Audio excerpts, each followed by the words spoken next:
Hello, hello, hello, everybody. Can you hear me? Is there anybody out there? I think QS is on.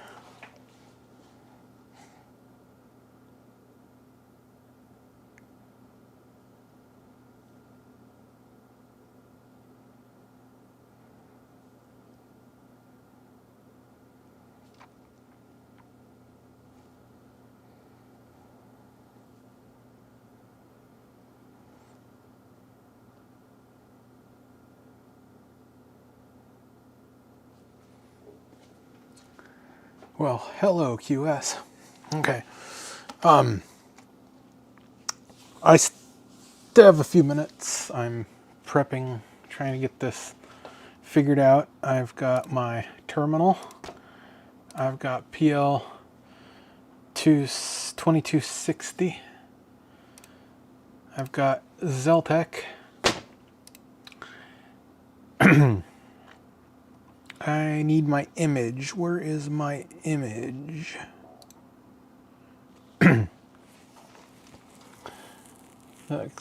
This is totally random. So, wasn't planning on doing a stream today, but I am.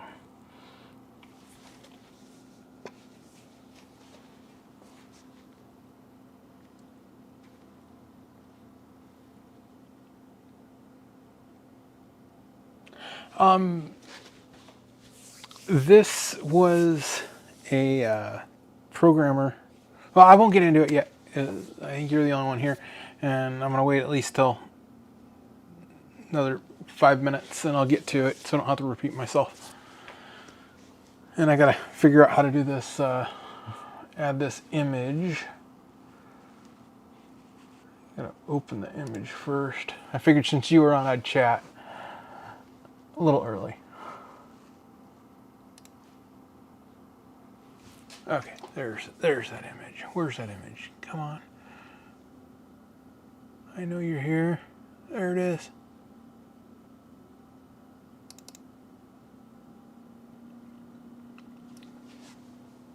No, that's a video. I can do videos too, I think.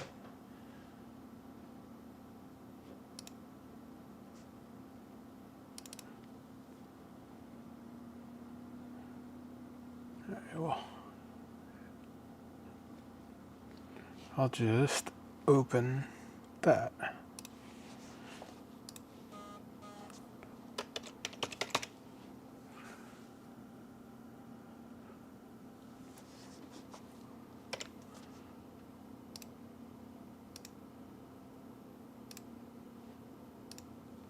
Okay, there we go.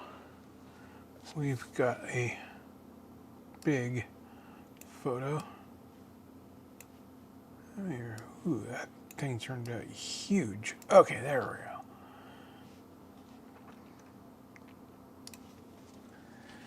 we go. Okay, that's one. Let me see on the photos here. Can I scroll through these? Yes, I can. All right, that'll work. That's how I have to do it. Okay, well, welcome my two viewers. I hope my audio and video is okay.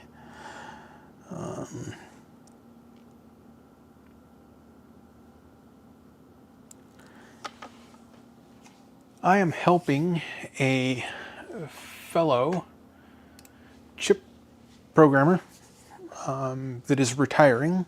He's in the same business I am. We program chips.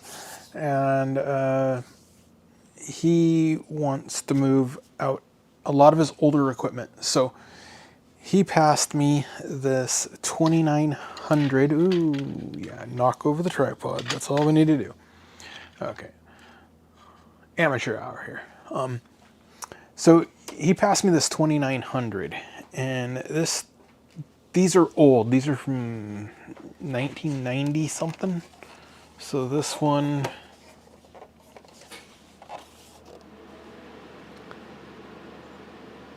I don't know, 1991. I don't know. It's way bleached out, but So 1991. The problem with these is the power supplies. They go nuclear. It's got a switch mode power supply in there, and the capacitors spew their guts. And before you ever turn one of these on, even though this person might say, "Oh, it works, it works, it works," you always need to inspect the power supply on it. And thankfully I inspected the power supply on this one. Let me pull up the photos here.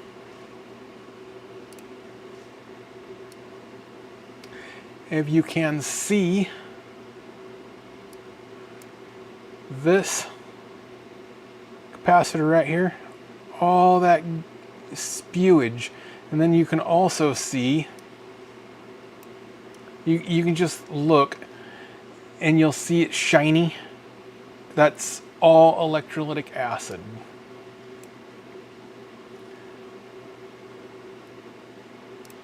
So let me get to the next photo.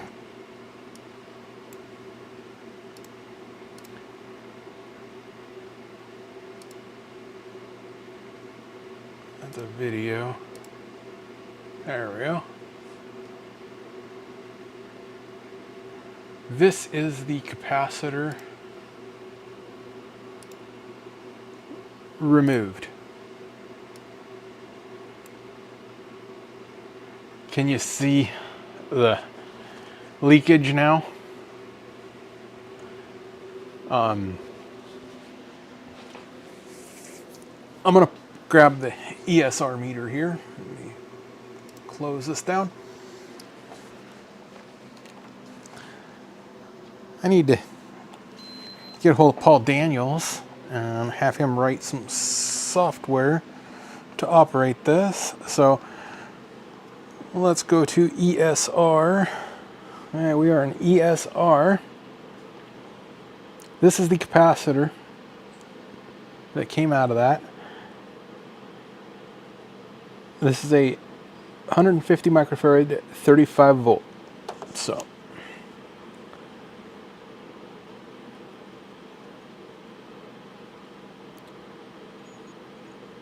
and you've seen me adjusting the frequency, I think, when I was changing the settings, 100 kilohertz. And that is ESR nothing, and 13.7 nanofarad. That is a direct short. Let me just get something close. I got 100 right here. This is just a chunk, just a piece of junk. Show you it's not my meter that's the issue.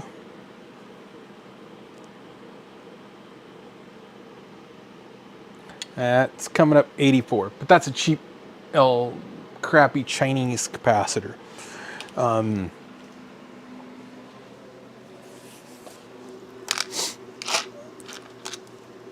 This capacitor was a dead short in that power supply.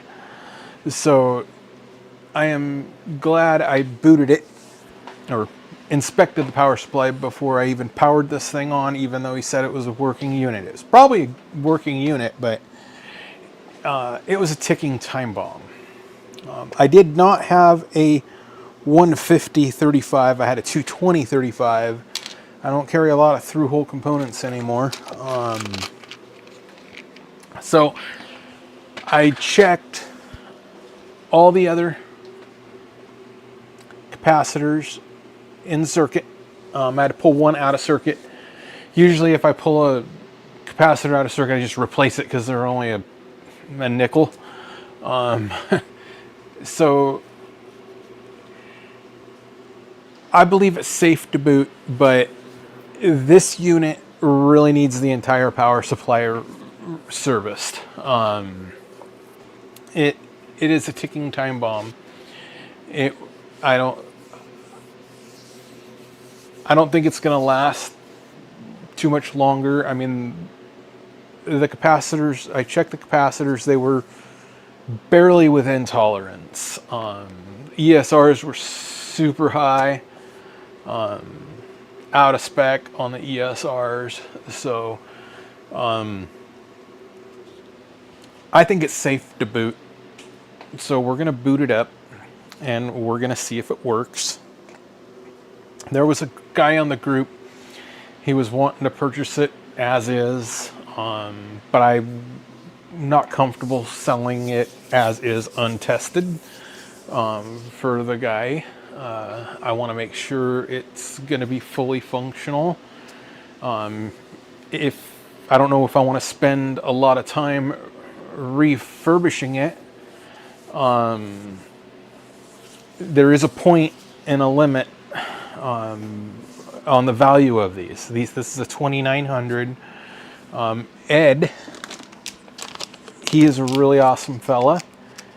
He makes these have to boot off a floppy. You'll see how long it takes for this to boot. But a guy named Ed from the group makes a solid state drive, and this goes in here. So instead of booting off a floppy, you'll boot off of that. This is for my 2900. Now, the guy, he said he's got like 10 more of these, and yeah, if he's got 10 of them, you can knock out 10 of the power supply recaps in 2 hours versus doing one. It's going to be an hour. You can just sit there and go production mode on it. So I'm waiting to see how many he has.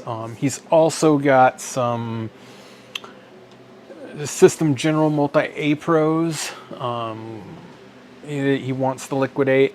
I should know about those here in about 2 weeks.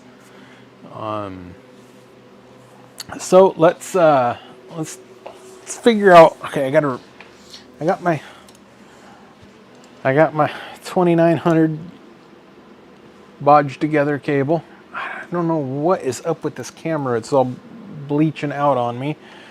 But we're gonna go into, this has 2 ports. This has a terminal and a remote.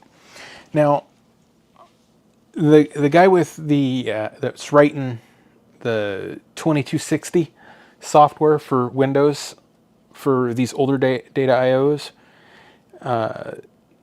he's working on the high speed, so this only communicates at like 9600, and I just patched this together to, we want to go into terminal, but I'm going to make actual diagram, Cami Research cable eye diagrams and post those out there so people can have an actual diagram to make their cables.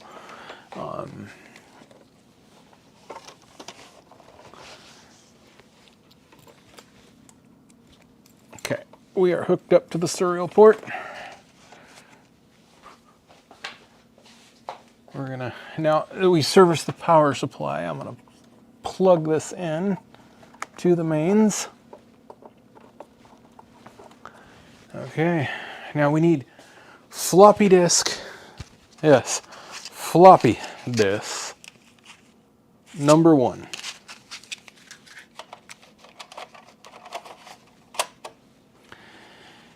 Okay. Now let's turn on the terminal, and it takes about 5 minutes. So I got my coffee.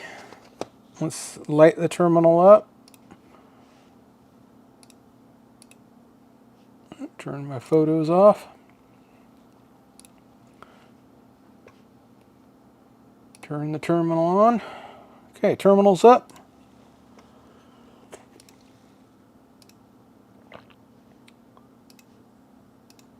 And new connection. We want serial, and we're on COM 2. Okay, we are listening on COM 2. Let's boot this up. Ready? Oh, No smoke.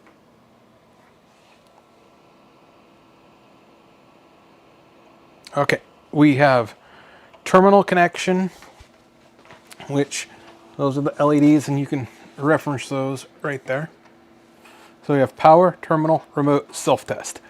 And now it's just going to sit here and grind on the floppy. Let me turn maybe my second mic. Ah!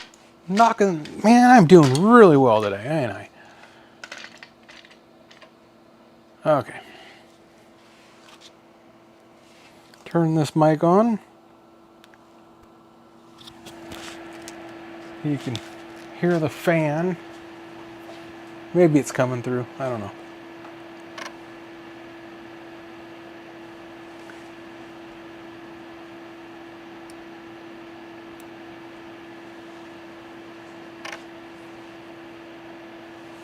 Yeah, I'm a little wired with coffee, man.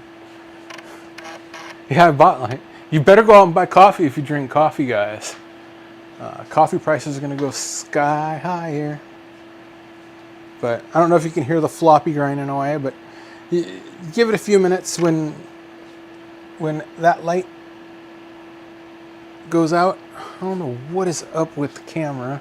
Looks like it's way bleached.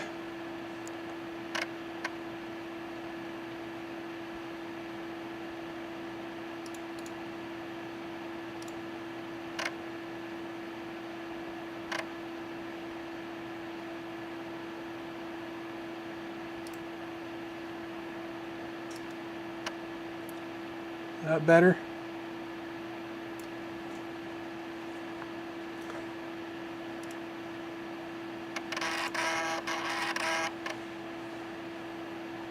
Yeah, this takes a while.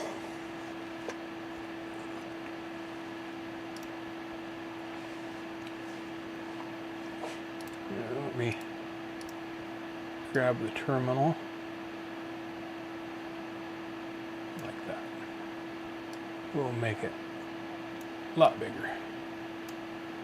Y'all can see it maybe.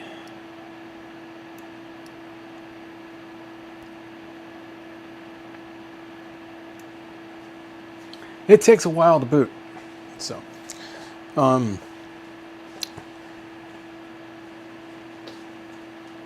yeah, this unit is gonna come equipped. It's gonna come with a 48 pin.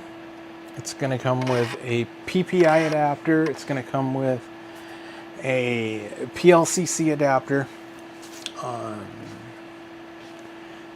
So I just hope it boots into the terminal, or I'm gonna have to be doing diagnostics. I think usually there should be something coming up. There's a little thing on the corner.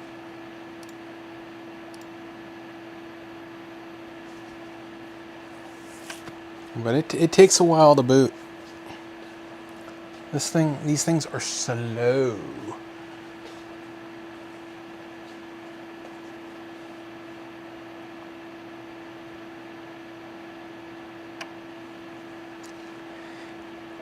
No, that's maybe 6 months supply.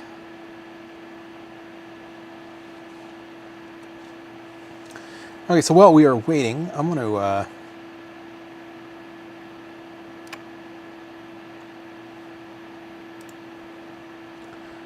launch Zeltec right there. Let you see the upper there. And I'm going to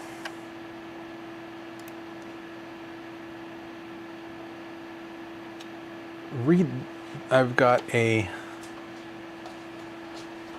27C128. Oh, we booted. Ah, we have a boot. Look at that, waiting for self-test completion, 2900.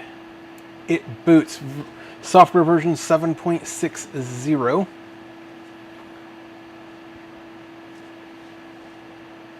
Okay, do you want to select a new terminal type? Oh, I gotta get to the terminal window to be able to type. Do you want to? No, we want VT100s, so we're good there. We'll go no. And there it is. It is a live QS. So, okay, I gotta. This requires a terminal keyboard, and I don't have my keys marked for a terminal keyboard, which somebody needs to map one out and publish it. So I'm not going to use the terminal. So sorry guys. The terminal works when it was in the 90s. But today we have a guy named Mike on the Data.io groups. I will post a link in the description. He wrote Windows software so that you can run the old 29Bs, the Unisites, everything from Windows. So I just wanted to boot this and see if the terminal worked. And we have a terminal. We can do a little bit of the terminal. Okay, it's been eons since I used the terminal on one of these. A long time since I've used the terminal. So let's turn off the Zeltec. We don't need that. Let's make this bigger. There we go, guys. So we have a terminal. And let's see, we want to read.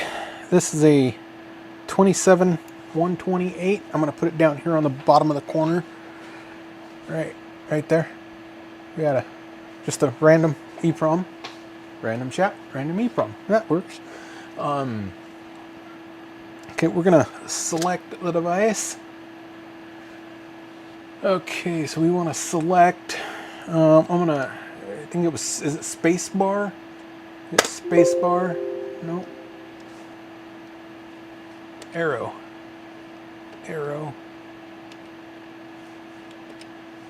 Now spacebar. Memory and micros. Okay. Memory and micros.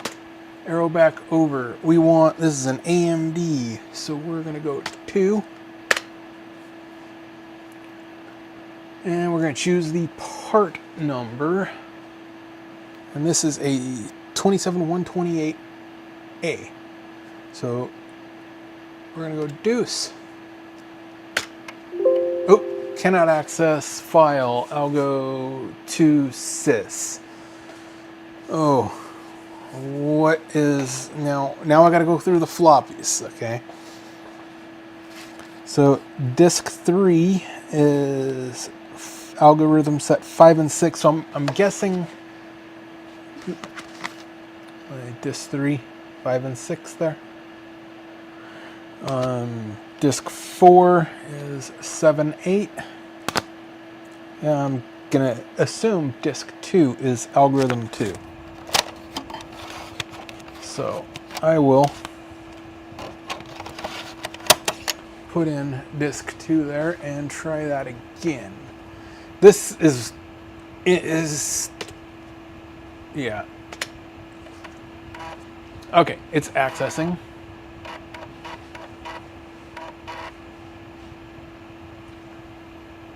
Okay, so we have selected the device. Now I'm going to, now this operates backwards, this socket. You have to go forward to open it.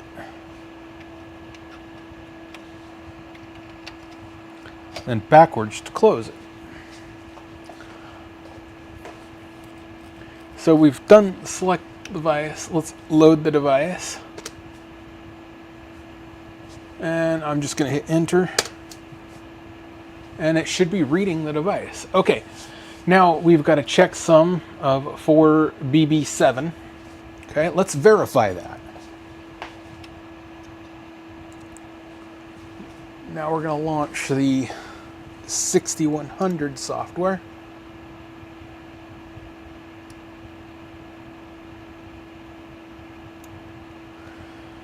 And now I'm going to put the chip in the 6100 and I'm going to read it. Read. I see that was way faster, but we have 4 BB7, so it reads. Will it program? Do I have a blank one?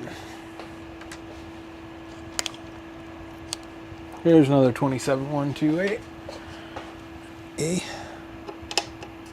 Yeah, data IOs are really picky on manufacturer selection. One blank check. Nope. That one's got something on it.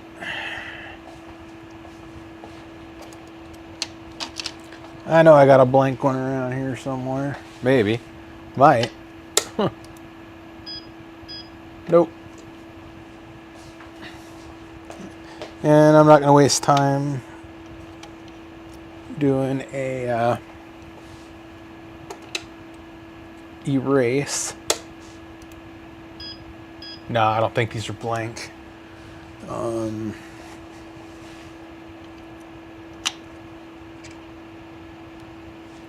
I just got that one mixed up. Oh well. Was it this one that I was?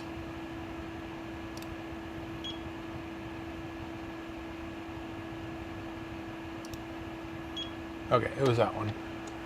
Okay.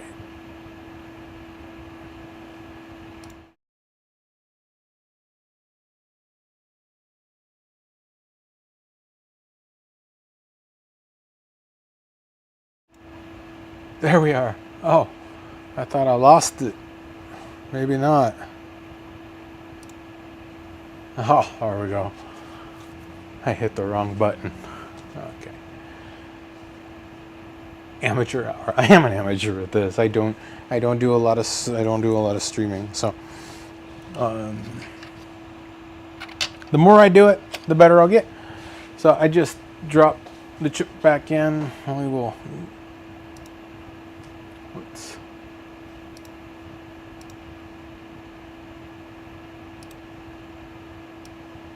move that so you can see that I got the chip in there. So we verified that it read. Okay, so let's go to the verify device.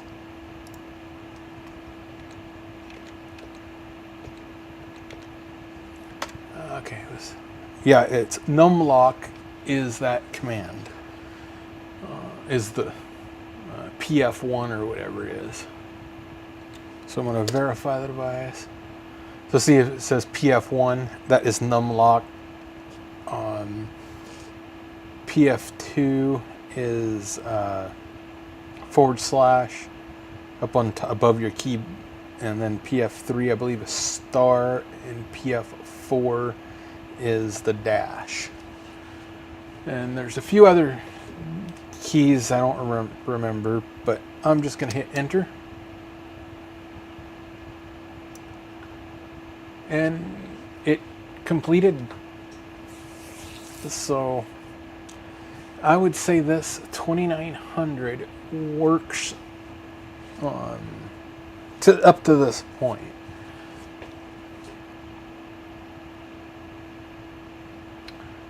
So I'm going to close TerraTerm out. And I'm going to switch.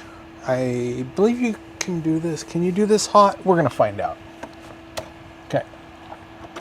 I'm going to put it on remote. So now we should be remote.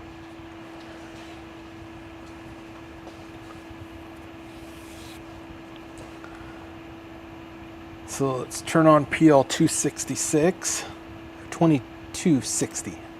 PL2260 plus. Okay.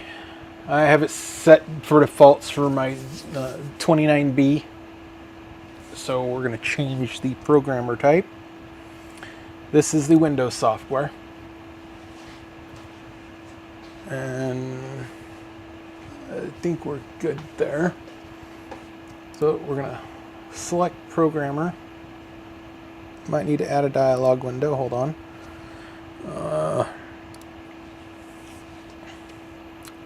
2260 dialog.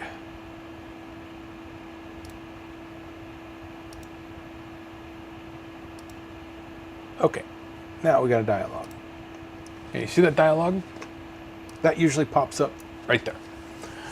I don't know why there's a lot of blue space on this, but he asked me that before. So these are all the programmers that this works with. So the 201, 212, 280, 288, Model 60, Series 22, the 22A Ford, Series 1000,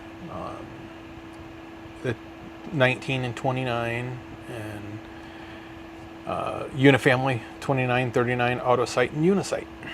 So Unisite is an awesome programmer for its era, and that was the Cadillac in the 90s, man. That was, if you had a Unisite, you were programming anything and everything. Nothing could stop you. They supported that Unisite until in the 2000s. So it was a yeah. The first shop I worked for had a Unisite. Nobody was allowed to touch it. So okay, so let's select this model. Quit babbling. We are at 2900. Select model. And now that's something I wish the guy would disable in the software, is the alerts, or allow us to disable it, because every button you click on's got an alert. So we're going to make a test connection, see if it connects. Let's remove chip in the socket. And let's see if it connects. Timeout exceeded. Okay.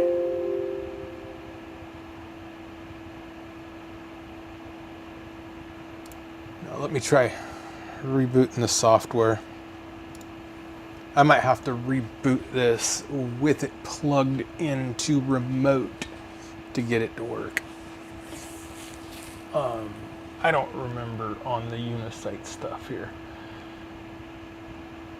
And this is why these don't go for a lot of money.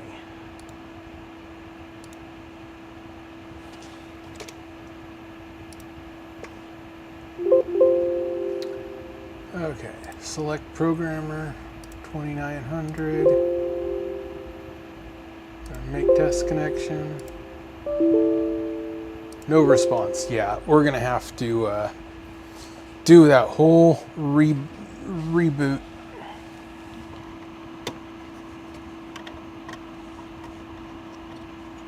I think there might be a way to do it. Hold on. Let's plug this back in and go back to the terminal here.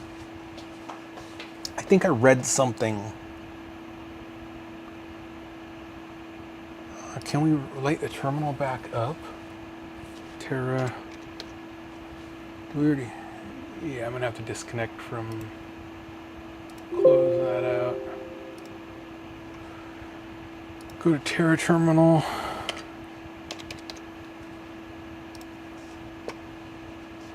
Okay, we want COM2. Okay, and go to help. Okay, and go back. I think we want more. Is it more commands? Self-test, device checks, edit operations, remote control.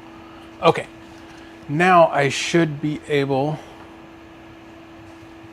to swap the cable over. Maybe.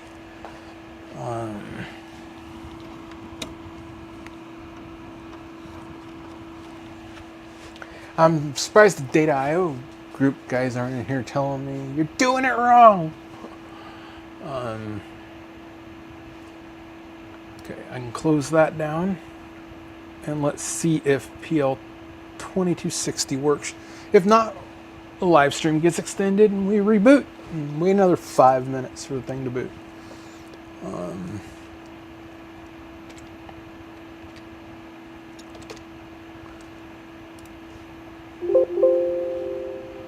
Okay. So you hear the ding ding. It's everything is. It needs to allow us to disable the alerts or set priorities on the alerts or something. Okay, so we're going to select that model. Yes, okay. Now it's counting the RAM and gives us the software of 7.6. Okay. So we have figured out... Ooh, are we getting 2? Yes, we are. Oh, my bad. It's like the dialogue is also... Yeah, I think something's going on with his file naming in his Windows. But, hello, Geoff. You've never switched in the middle? Oh. Well, yeah, I'm probably doing it wrong, but I don't normally mess with the unifamily, so I got mine.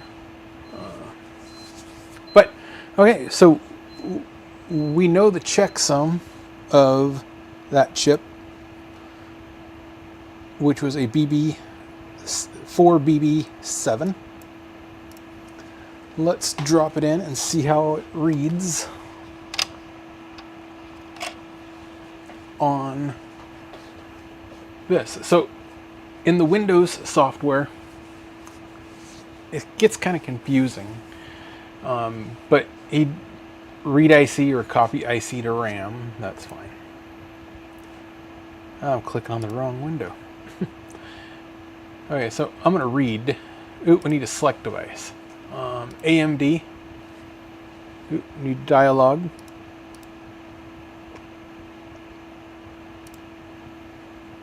Nope, dialogue ain't working right.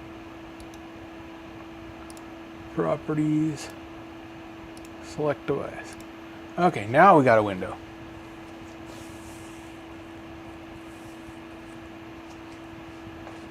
Okay, so now we're going to select the device. And I'm going to assume... Let's try it without the disk. Without the floppy. Let's try it without that. I think it's going to error and say I need to put the disk in it. So we are at 27128A dip.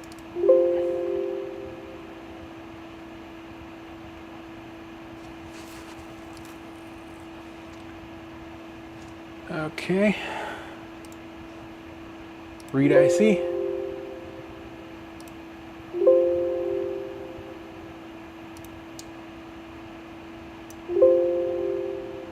Completed in 2.1 seconds. I don't know if you can see that dialogue.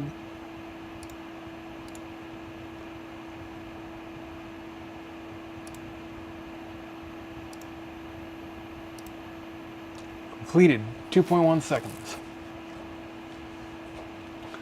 And let's click OK, and it'll give us the checksum, I believe. Okay, and we are right. Man, that makes it difficult with the way the windows don't open and close the way they're supposed to. I mean, this is beta software. This ain't, you know. If the guy had a bunch of funding to improve it, I'm sure it would be very refined. But it does its job. It's really awesome software. It beats that terminal. Yeah, so we're at 4 BB7 on the RAM checksum. Let me open up. I got a rail of chips. I got a tube. Let's throw a brand new chip in there, or a blank chip. I'm gonna verify it's blank with the Zeltec.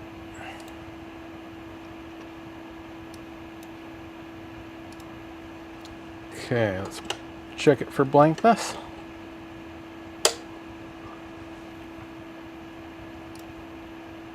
Blank check.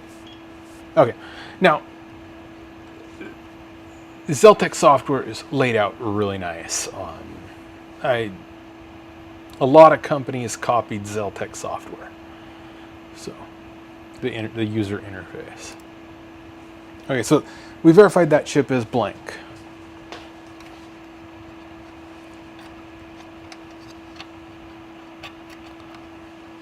Let's put it in there. And now we're gonna go here, program, copy RAM to IC. That's the one we're gonna choose. And I'm just going default, so I'm not changing anything because it's giving me a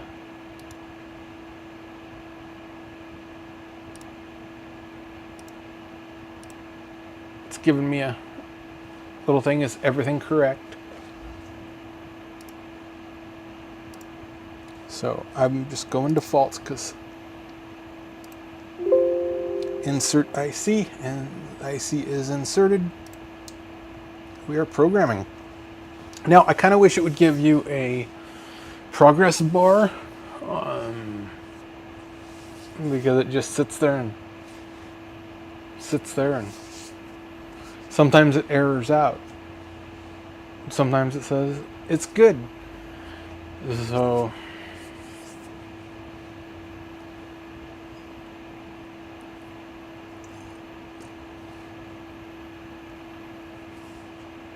these are slow. So I mean, I think we're only commuting at 9600 baud. So. And it takes a little bit to burn these chips. There it goes. See, that should pop up a dialog like that. Hey, there we go. Timeout exceeded, 45 seconds. Oh. Okay. So, yeah, it failed on that. It says burning there, but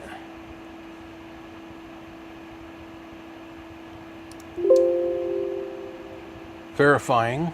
So, device successfully programmed. So I think there's a setting to change the timeout. So when you're doing these old chips, but it should be it should be a little bit more self-explanatory. But feedback is good for software developers, I guess. Right? I'm not a software developer.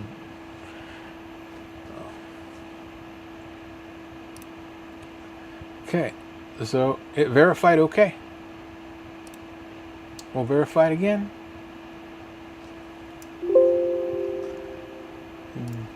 Okay, and this chip is right there. So I'm going to pull this one out. I'm going to take it over to the Zeltec.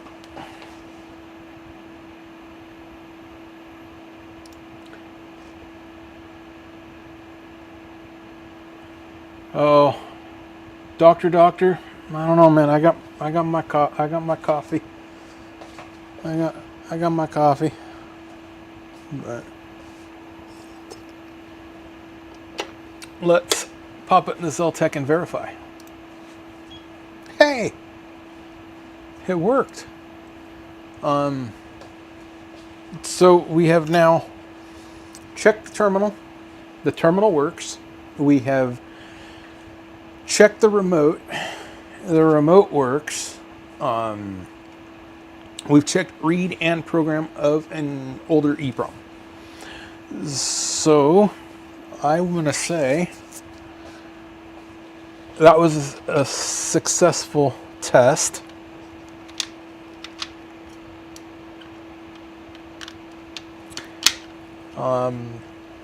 I don't want to run it for very long on that power supply because that power supply is a ticking time bomb. I'll show you. Let me pop up some of the photos. But yeah, everybody needs to think Mike, I think that's his name, for creating this Windows software to control these older programmers in Windows so we don't have to go through all that terminal crap. It really sucks.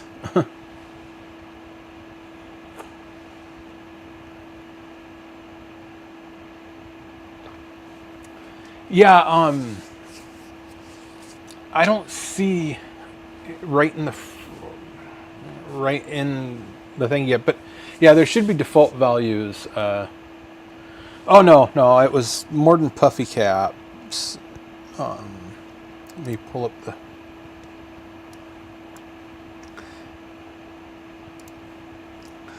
You can see that I looked in.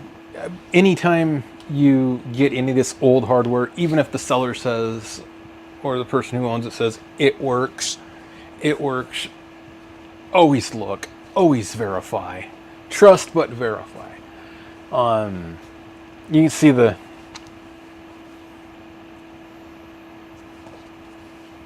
yeah, it was bad, wouldn't it? And then it was dead short, that cap, and you can see on pull the other one up here.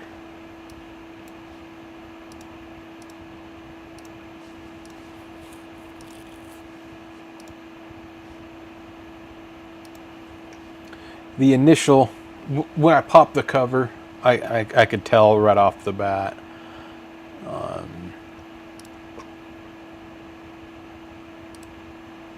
Hey, you can tell right off the bat. You can see the little sheen of where it's leaking, and you can see the corrosion around the capacitor.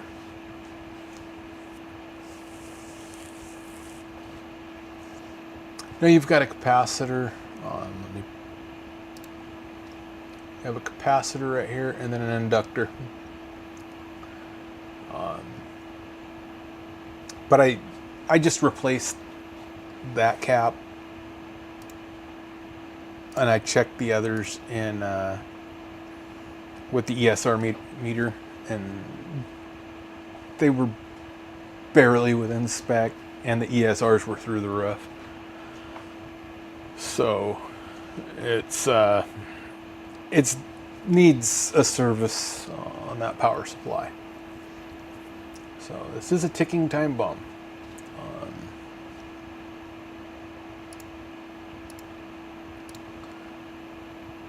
Right screen.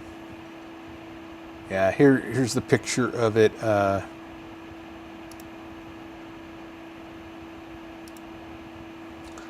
You can tell just looking in it. See if I can zoom in. I can exit that out. We don't need that.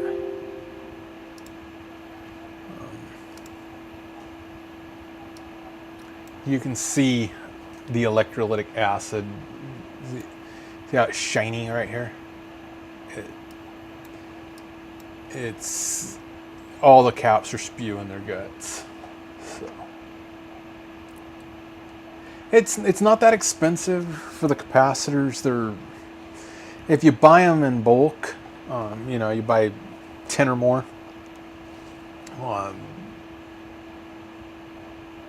It's like 15, 20 bucks to recap it. Oh yeah, there's a cap list. Somebody's already made a cap list. It's out there. The Data.io user group, groups.io, that is a wealth of information.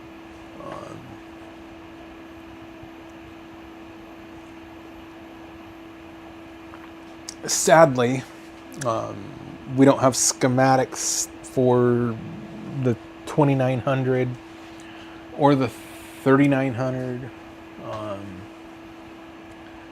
but I did have a small conversation with the new CEO of Data.io the other day, about a 30-minute conversation on right to repair, and I think some things might be happening. So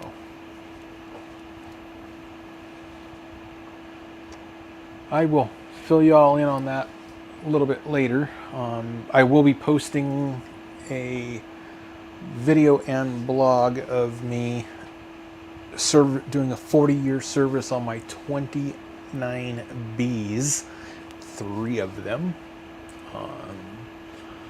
I can't believe those things were still running after 40 years, all original. Where is Cotty? I see Norman. Where's Cotty? Yes, we gotta find Cotty cookies. Is Cotty in the...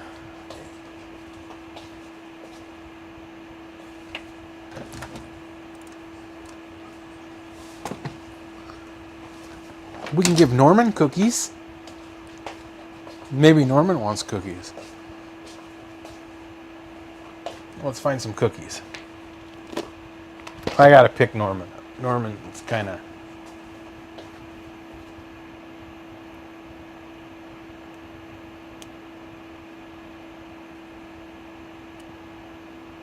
Nope. My 20... I only have one 2900, and this one is going to be available for the person, or on behalf of the owner. I'm taking care of it for him. So we have Norman. We don't need to have this on anymore, do we? Oop. Yeah, we can turn that off. I don't want to leave it on too much longer. Not with that power supply like it is. But this guy, he's got like 10 more of these, he said. So, yeah, doing all 10 power supplies makes it affordable. Makes it worth doing. But somebody wanted to buy this as is. But I didn't feel comfortable unless I tested it and at least replaced one of the caps in the power supply. I found Norman. Okay. Here we go. We got Norman. Here's Norm. He's a cross-eyed psycho kitty. There he is. We'll give him cookies. He's antisocial. He used to be really white and Siamese, but he got older and he darkened up. But he was a snowshoe Siamese. So, yes, that MSM. I've got one for my 2900.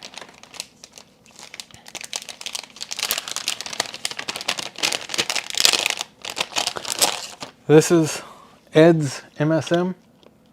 This one's for my 2900. We'll keep Norman here.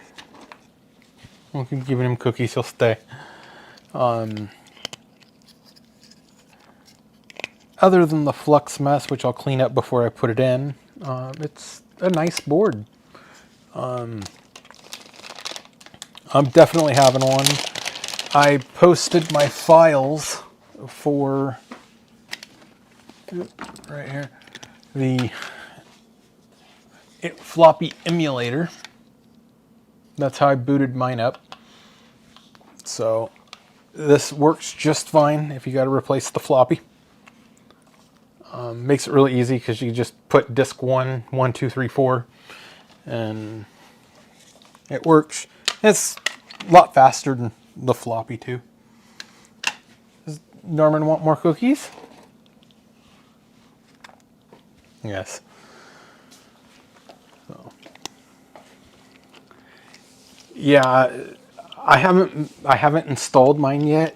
It's my 2900 is right here. My 2900 is pretty. That's my 2900. So.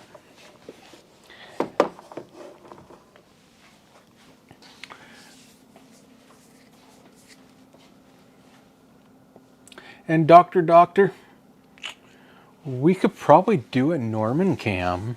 He's pretty docile. He sleeps a lot, so.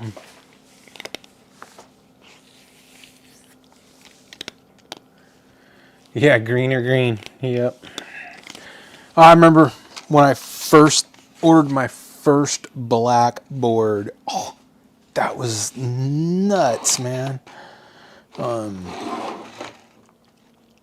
So, okay, now I gotta crank up the eraser. See, I do trays, and I'll fill a tray and stick it in the eraser, and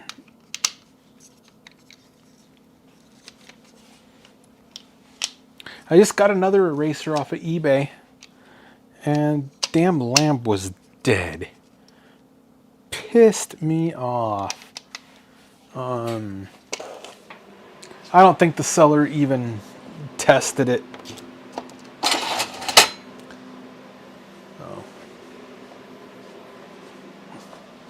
Throw this in my eraser right there. Ooh, that was right. This was that was a little long. I'll have to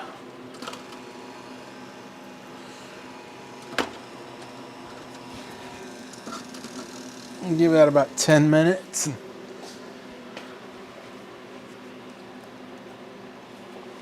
But yeah, that was the this definitely needs software update because they're at version like 9 something, so but I gotta figure out what I'm gonna have for time and doing a power supply and everything in these and going through them and checking them. I wish somebody would draw up a DFX file for the foam so we could cut the foam.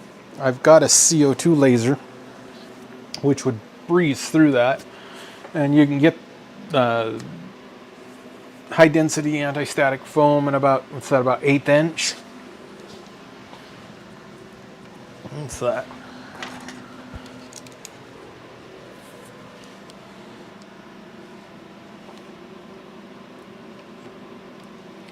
About 3 millimeter, 2.7 millimeter. So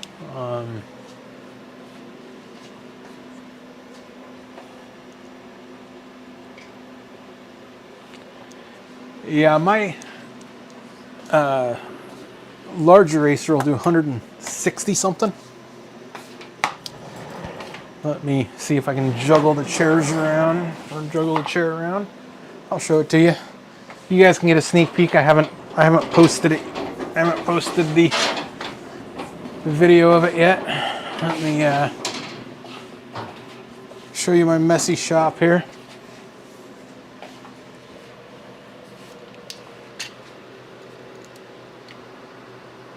That right there will hold like 160.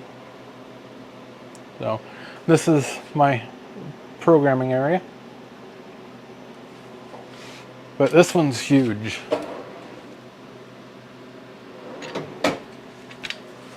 So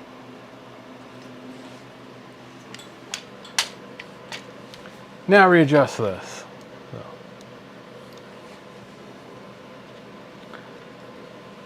At least I didn't unplug the USB cable. Got a second microwave going on.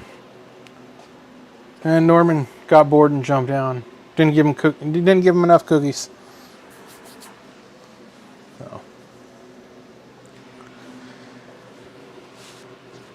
So I mean, what's the point?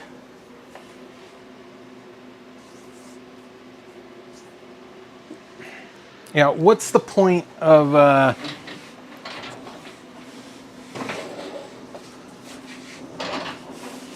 that you decide to part something out? How much time do you spend? How much time are you going to spend on it before it's just not worth repairing and it's more valuable for parts? That's a question. My shop rate's $135 an hour. So if I've got 10 of these and I spend 10 hours, that's $1,000.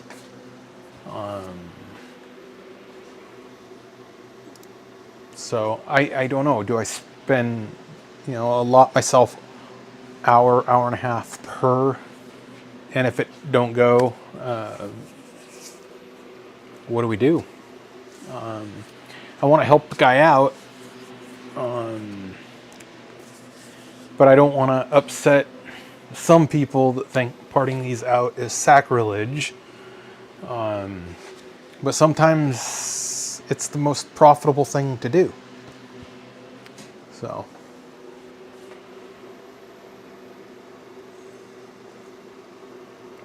I don't think it would cook a pizza QS.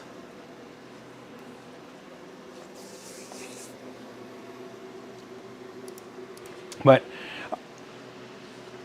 with this, I'm going to try and get as many of these, keep as many of these together as possible. Is the final last resort, it will get parted. And parts will not be scalped. They will not be hoarded. They will be made available. That is, I know somebody with probably 10 or 15 Data IO 29Bs with Unipack 2s. I'd say 10 years ago, maybe about 2011, so more than 10 years ago, they were in a shed and he refused to sell them. It's like, nope, I ain't selling them. I ain't selling them. One day they're going to be worth a whole lot of money. And this guy is in his mid 70s now. I know somebody that went over there and they looked in the shed. The shed leaked. Everything in there is moldy and wet. Everything's destroyed and it's full of rodents. So you get the hoarders and they think they got gold and they end up getting scrap because they wait too long. They get too old, they can't work on it. They just, so, there's parts out there that people will say, yeah, we want to sell it, we want to get rid of it. And then when it comes time, they back out. They just say, no, I want to actually hold on to it. It's got sentimental value. It's like, man, just get rid of the darn thing. Let somebody that's going to use it instead of it sitting in a closet somewhere.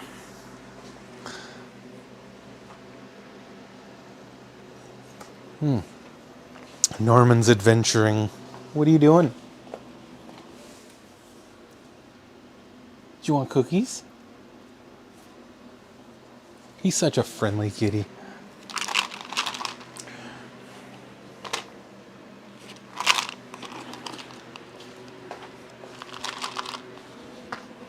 I put your cookies up there.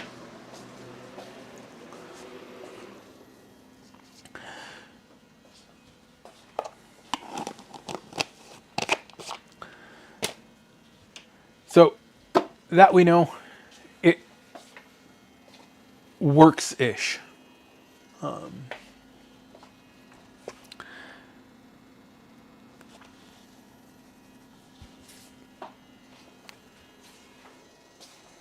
I don't know if you can hear the buzzing. That's the high voltage of the eraser. He's hiding, he's stalking.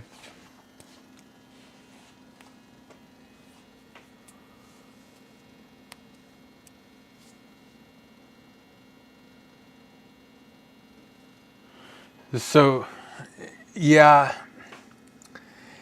Thing is, I'm a for-profit business, but I'm also a Data IO enthusiast. So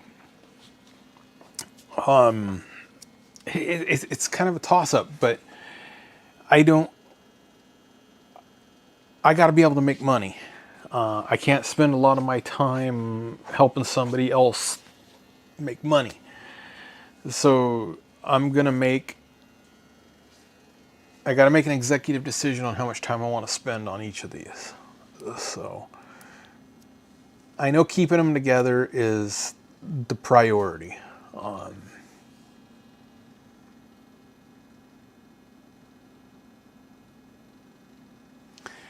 Yeah, as long as I can put some back into use or most of them back into use, I will do it.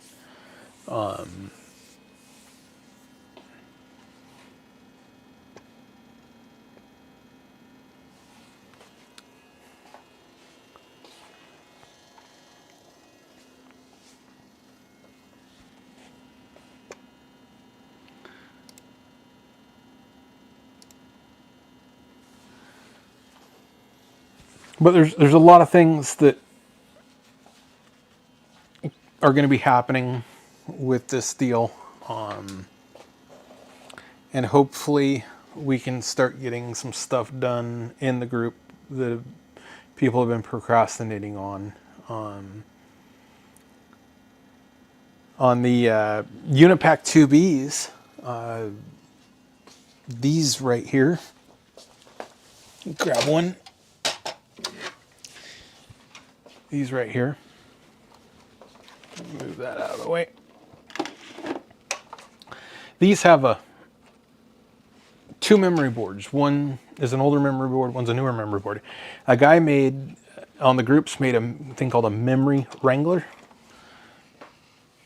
And it expands it so that you can run the latest firmware on the older Unipack 2B.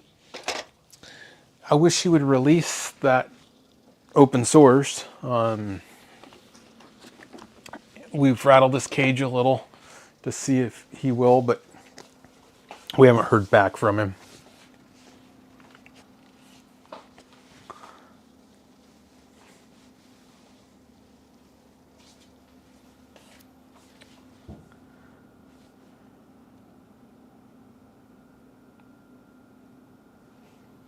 So how long have I been streaming here? 1 hour? That's it? Okay. Let's see if 10 minutes erased these chips. So I just did a tray. Or half a tray. let's launch the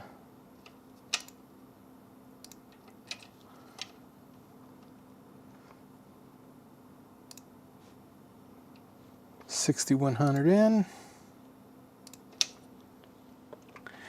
Yeah, modern programmers are so much faster.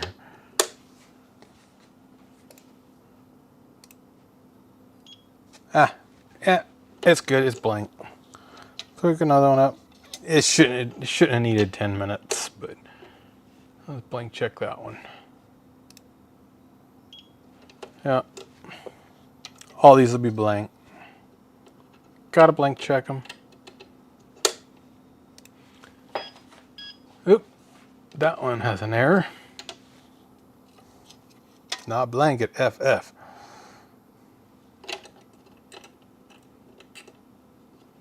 Sometimes you get one that's stuck.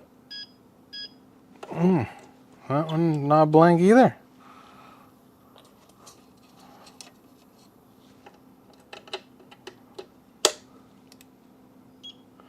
That one blanked. The other one's gonna have to cook a little longer.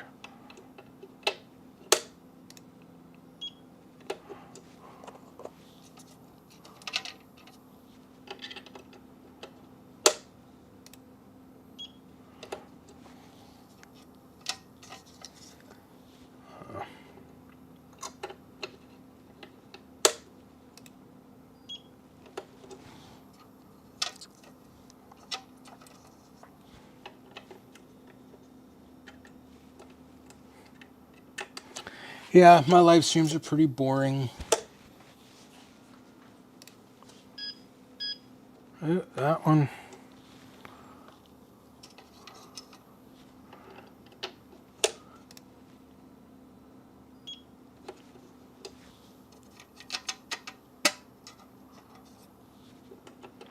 Those chips could be bad because this was in that used chip lot. It was kind of odd that 3 out of all these now.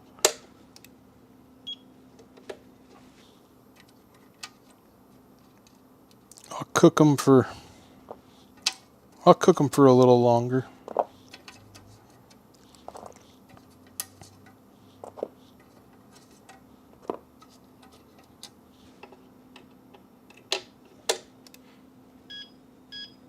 Oop, make that 4.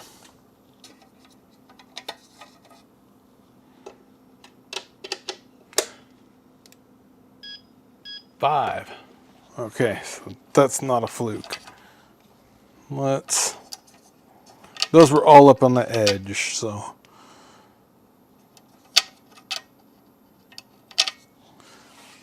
Let's give these another.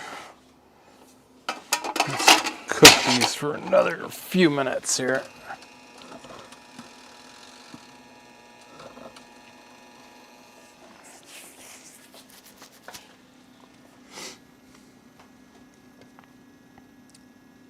So if anybody wants to ask any questions, feel free to ask. I'll answer. But I only think there's like 3 people watching the stream, so. Where did the normies go? He's not. Usually he'll find his cookies. Oop, there he is. Oh. He finds a hole to hide in. There you go. Have your cookies. Normie Cam.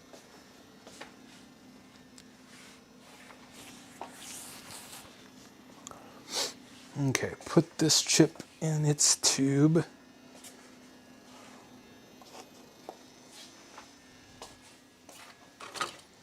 Where did that tube of chips go?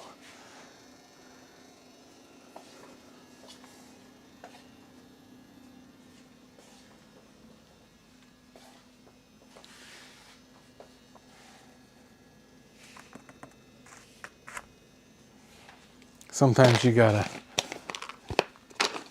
take it out, put it there. Now he'll eat it, maybe. No?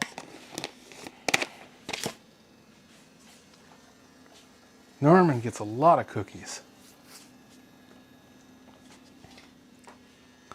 Oop, there's that tube.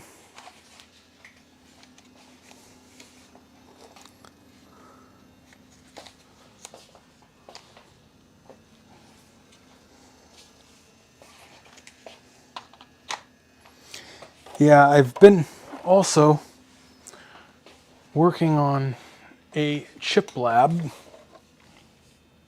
It's a Cypress branded CY3500. But I've had to do a lot of corrosion repair on it. More than I wanted to spend on it, but I think I got about 10 hours in VIA repairs and haven't tested it yet. It's ready to be tested, but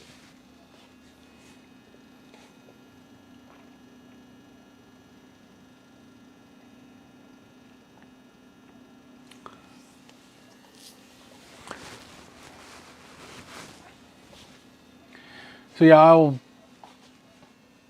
be uploading a few videos on my 29B.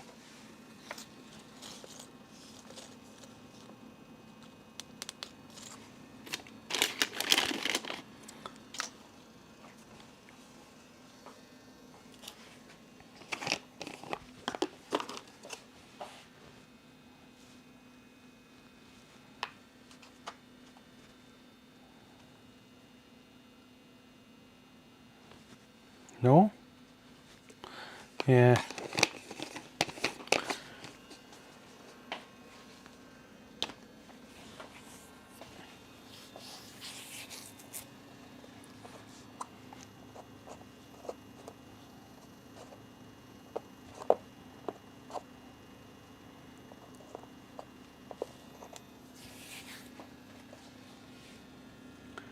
Yep.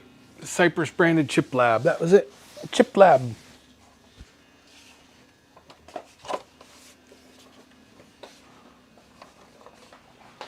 Yeah, Cypress.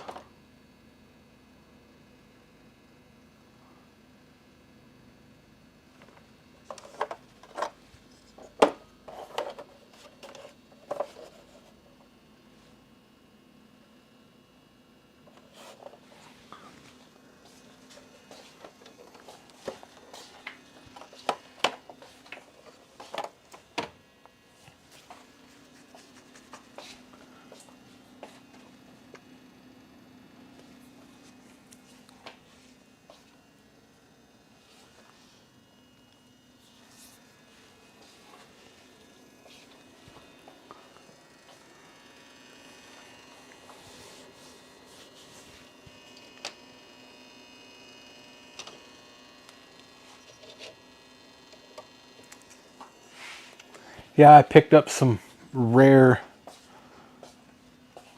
These are 2616s. I had to scrape off over the quartz.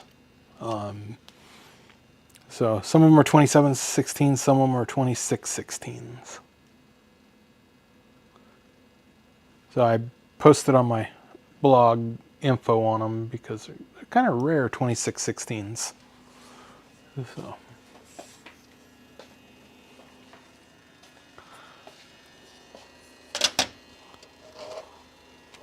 I've got a whole bunch of extra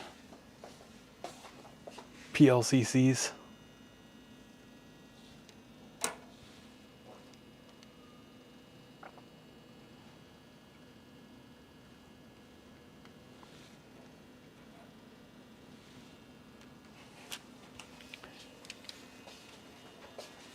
These customers came back twice for a couple more, so.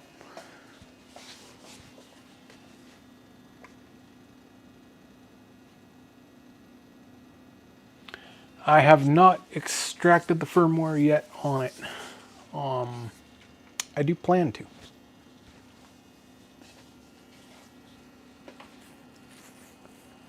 I haven't booted it yet. I opened it up to inspect it and found corrosion.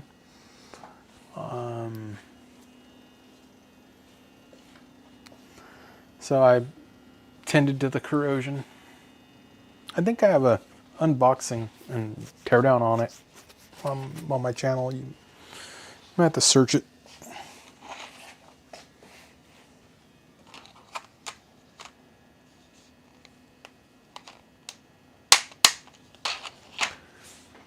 But I think that 2900 there will make somebody a really good programmer.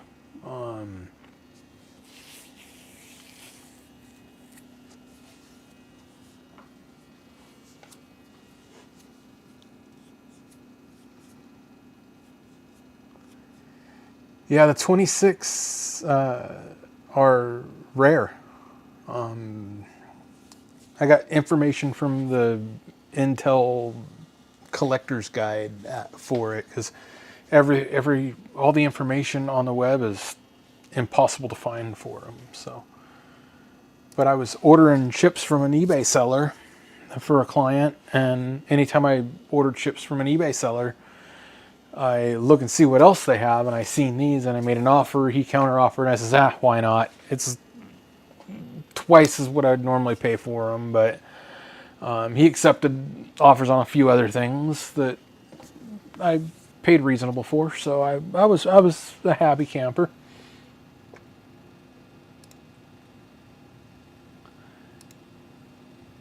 I'm actually erasing those chips again, the second time.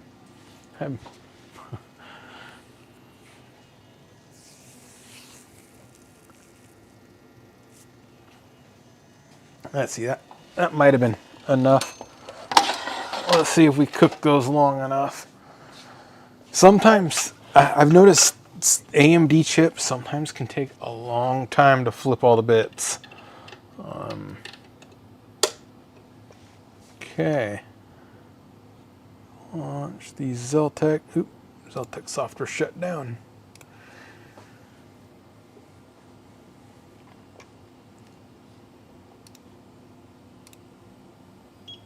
There we go. That one worked.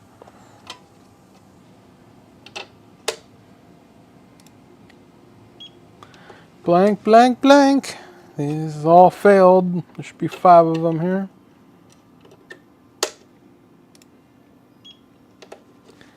Yeah, these are all up at the top edge. Those are the 5, so that must not get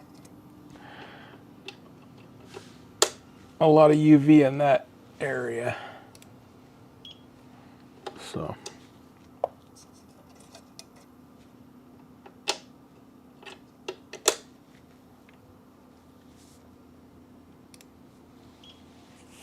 All those verified. I can throw those in a tube.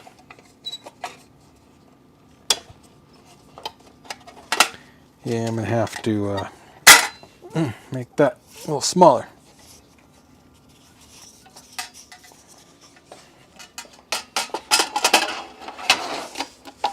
Ooh, PLA gets a little warm with UV. Shouldn't be using PLA with UV.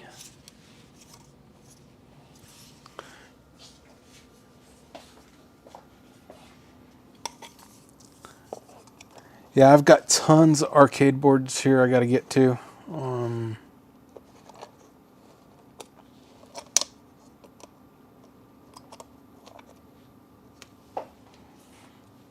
I'll get to them one day. I'm not hoarding them, which some people say I am. I gotta get to my burger time also. It's got character ROM issues, probably memory.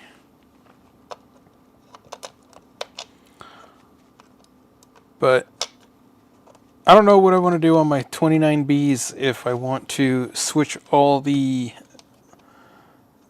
ceramic discs out for modern MLCs, because I know the disc capacitors, their resistance increases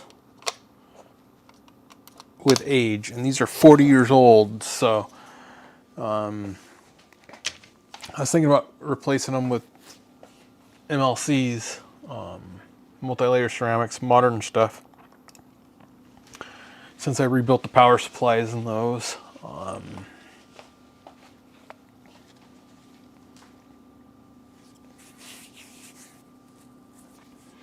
Macy Norman, he's in there sleeping. He sleeps a lot. And I don't know where Cotty was. Cotty might be outside.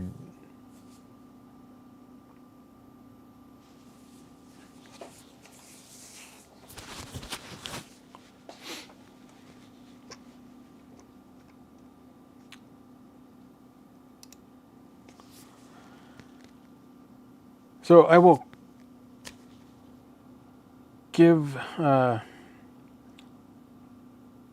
Data IO owner a call and see what he wants to do, see if there's an update on the other ones that he's expecting. Because if I'm going to order parts, I would rather order parts for 10 of them than one of them. You get a better buy. Sometimes Mauser, if you order 3 or 4 parts, it's $30, and if you order 10, it's 42. So it costs you a little bit more in the long run, but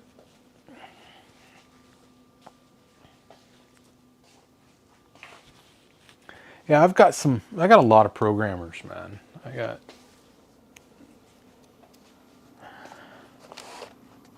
I wish somebody would make one that does everything, but that ain't gonna happen. I mean, the closest thing that does everything is the BPM 1710, but what they want for those things is like, they're asking $12,000 for those. And I asked them to add a TMS 2716, which is like a 2516. It requires 26 volts VPP for programming volts and -5 VBB for power. So none of the Zeltecs, not a lot of stuff will do them. 29B will, the Unisight will, the 2900s will not. The Top Max 2 said they would do them. It was in their data sheet, and they do not do them. The hardware can't support it. But the BPM, their hardware will support it, but they wanted $2,000 to add that device. And I told them no way. And you can go out and buy a couple 29Bs with some accessories for that amount, and you'll be able to program a lot of older stuff that you would have to spend $2,000 a hit. It's like, okay, you guys used to support it on some of your older programs, so you have the algorithm. You can adapt it pretty quickly to your modern stuff. It's a money game. But the 1710 is going to, I think, discontinued here shortly. And the 2900, which I have, BPM's 2900. I don't think I've done a video on that one yet.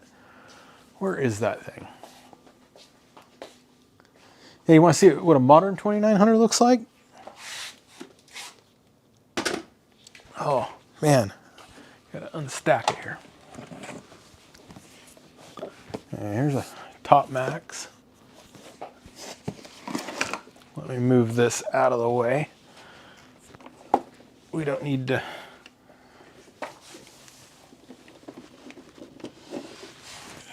There, let me. Here is a Dataman 48 or a Chipmaster 6000.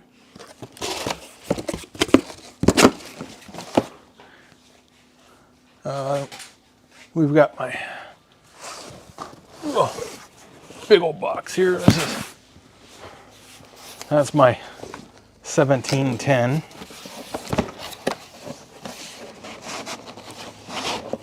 It's like new. I mean, it was brand new. It's okay. We're almost to the 2900. Here's this heavy thing. Oh. Now this is an BPM Microsystems FP 2900. That's brand new. This is their 9th generation programmer. Piece of shit. This is,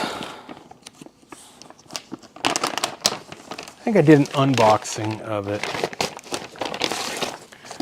but 100% worthless.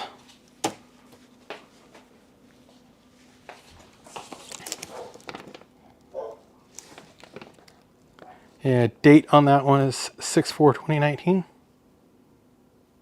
or 6/4/2018 calibration date.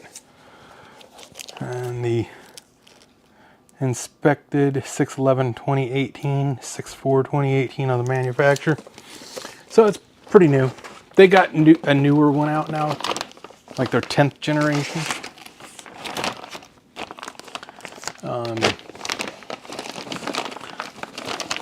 But with like most of the BPM stuff is their sockets are interchangeable from old to new. So these are not a cheap programmer, but without a software subscription, it's useless.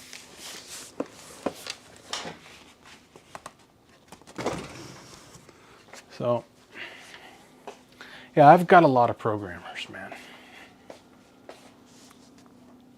Where'd Norman run off to?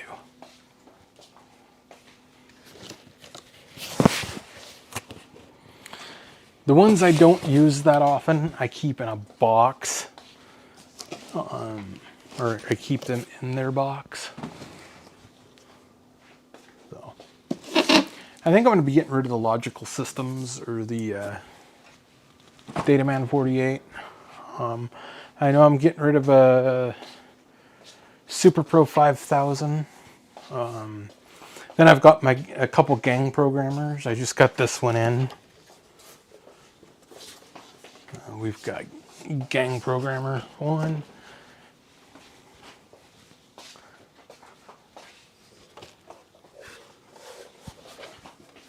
We got another one. I've got programmers. Then I've probably got about a half dozen Super Pro 5000Es, which I'm going to probably be getting rid of those. And there I was on a rant about hoarding, and I've got all these programmers, but all my programmers earn money, so it's not like they're just sitting doing nothing. So, except for the 2900 there.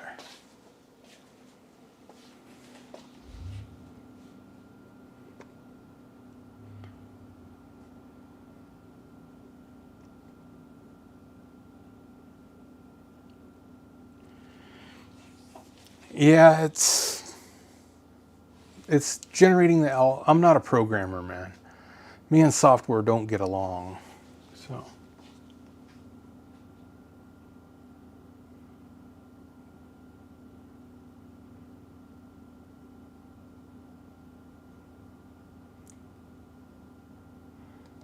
yeah, was there an algorithm generator for the data IOs? I don't know.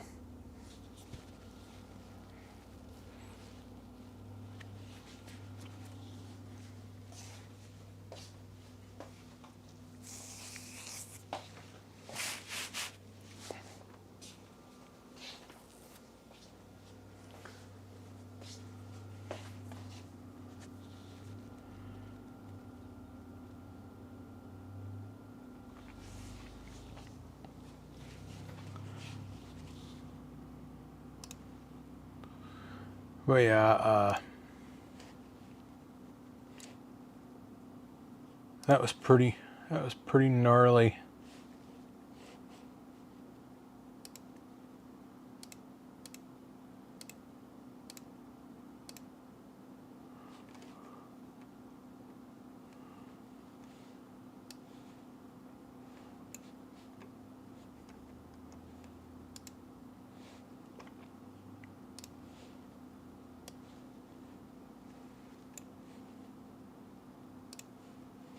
That cap's been leaking for a long time.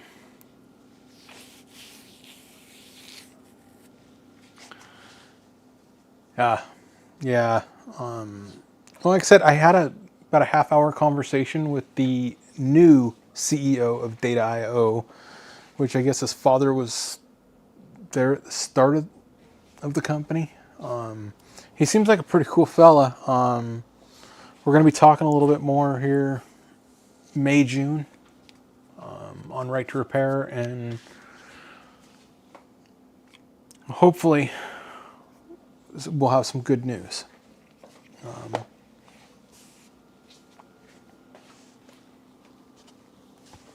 And I let him know about the Windows software too. So I mean, his response was like, he could use a guy with that knowledge. So I might have to make the introduction to the guy that made the PL 2260 to him. So I need to put this back together. I need to put the screws back in it so they don't get lost.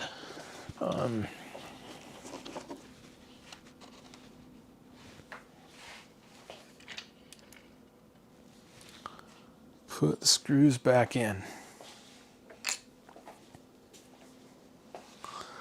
So yeah, did you get to see the ESR on that cap? It was dead short. Dead short cap on the secondaries. I'm surprised this was working for him.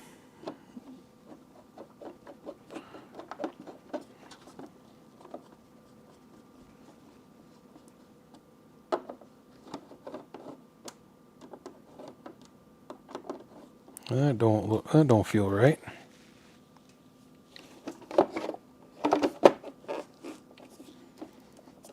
Okay.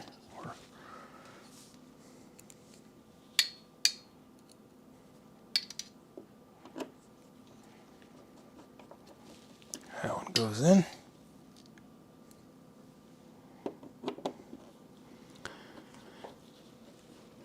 Yeah, Data I/O was built to last.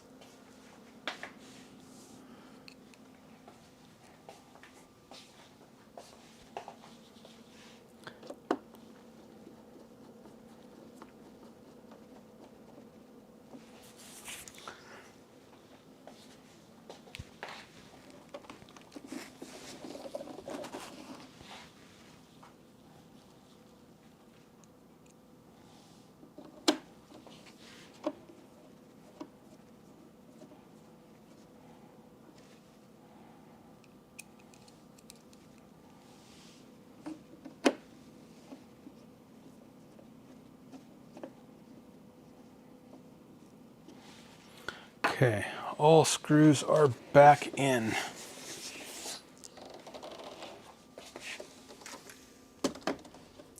Yeah, I'll update on what's going on with the rest of the 2900s. I would really love a Unisite. I should have bought the one Ken from the group had on eBay, but I was changing stuff around with the business in September and just couldn't swing it. Sometimes you win some, sometimes you lose some. I was hoping he was going to have another one, but I want the XPI. I don't want to and then throw a modern SSD in it, but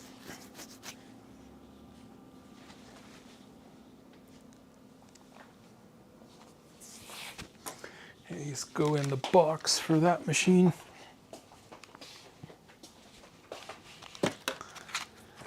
Yeah, I've got,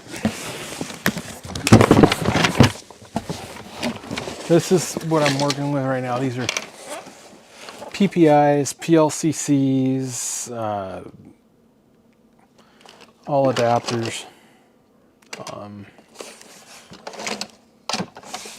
So these are going to be listed if they're not paired with a 29 or 3900.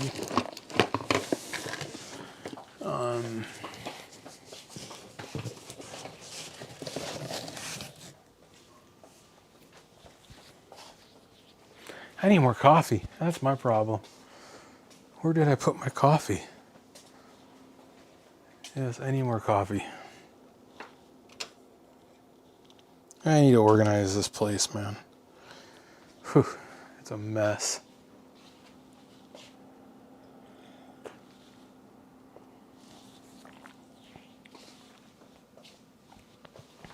So,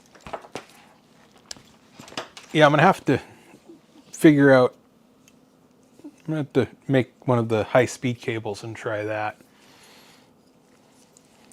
And try his most recent version of software. Okay. That is an exchange coming in. This here, I'm going to stick this cap. I'll label this 2900. It would be nice to have something that we could build algorithm files for, man.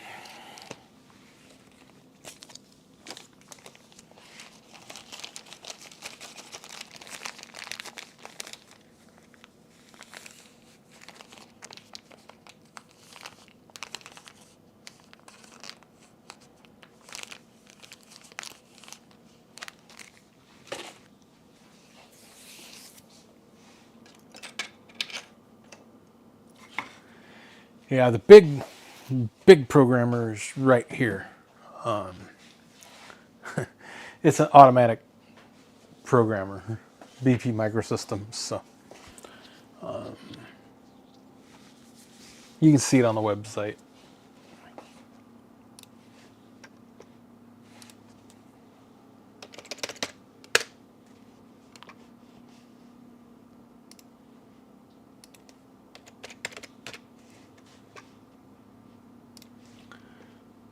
I'll post it in the description. Or not the description, but in chat.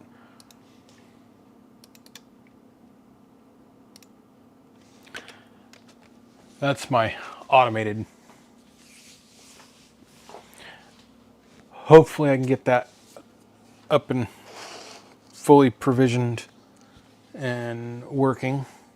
Well, it works. I just got to learn it. Got to learn the pick and place software in BPWin and advertise it. Figure out exactly what I'm going to be charging, and I've got a couple of their spreadsheets that they use, and it kind of makes sense, but it uses tape feeders, so you can feed your parts.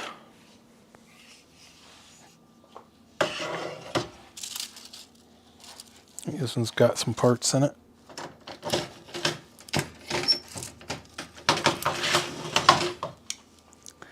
Yeah, it's just got some chips.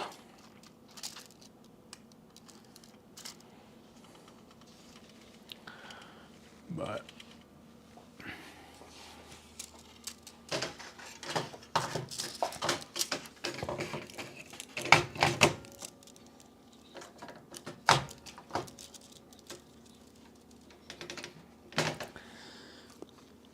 yeah, my live streaming skill sucks, so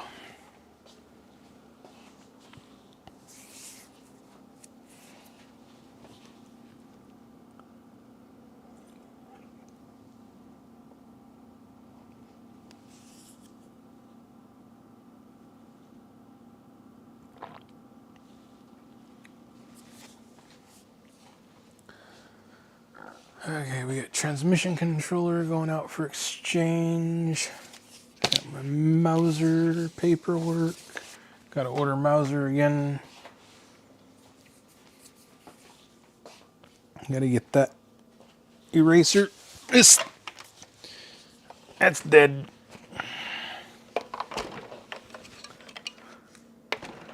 That's got to go get packed up and go back.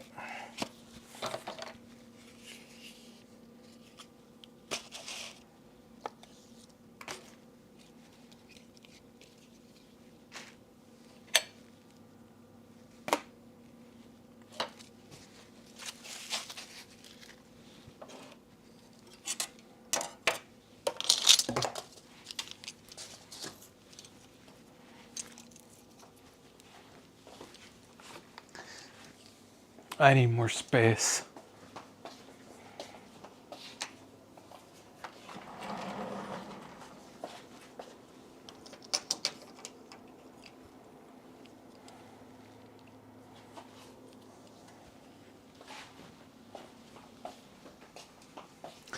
And these tripods, they take up a lot of room, so when you're cramped on room,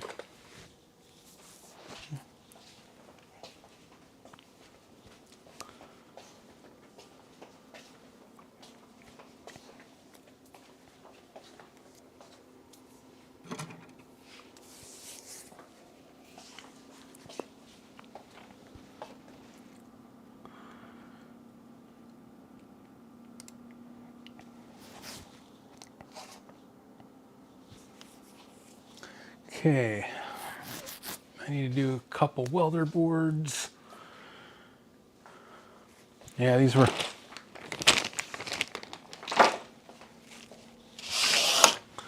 move that out of the way.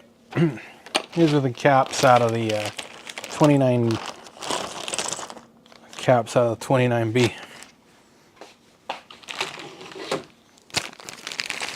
I've got 3 bags full of them.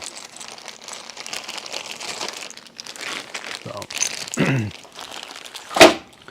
I'm gonna pull the ESR meter out And I'm going to go through them all. I labeled each bag which one was which. So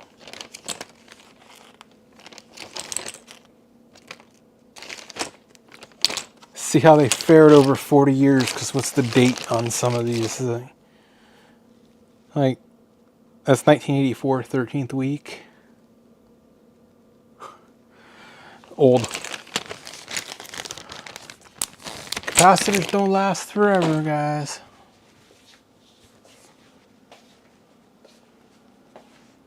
Modern ones short, old ones dry out, leak, and short. So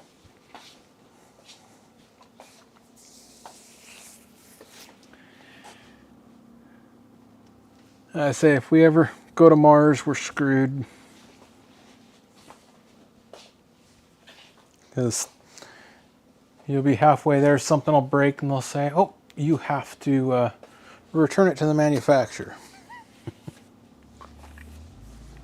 So, okay, well, I think I'm going to call this stream done. Hour and 47 minutes. Should we push to 2 hours? I don't see anybody on there. One concurrent viewer. Well, I'm going to call that a day. So, I got a lot done today. I've been up since 1 a.m. So, I'm going to sign off. 73.